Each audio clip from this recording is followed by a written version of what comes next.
Honourable member for Parry Sound, Muskoka.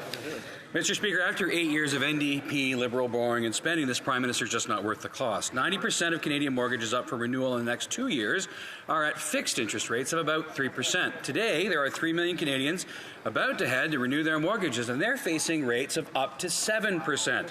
The Bank of Canada governor has confirmed that excessive government borrowing and spending is driving these rate hikes.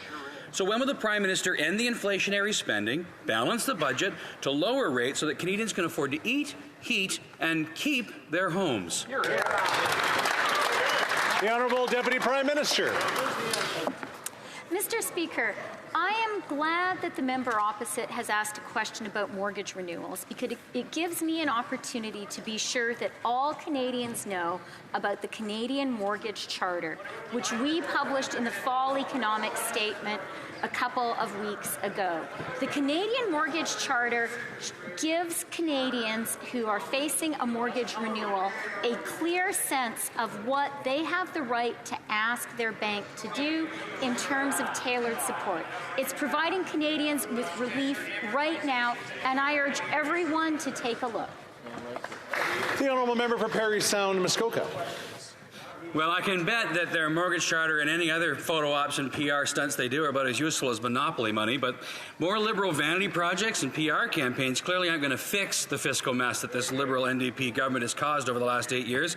Canadians headed to renew their mortgages are facing double the payments. And they're about to find out that this Prime Minister is just not worth the cost. So when? I ask when? When will the NDP Liberal government stop the inflationary spending, balance the budget, lower rates, so that Canadians can afford to keep their homes?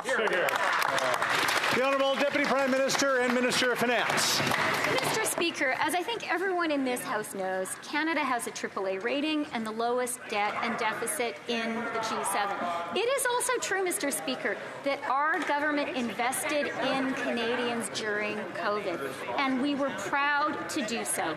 We supported 9 million Canadians with CERB. We supported more than 5 million Canadian jobs with the wage subsidy, and we supported 900,000 Canadian businesses with CEBA loans. Mr. Speaker, the Leader of the Official Opposition called those big, fat government programs.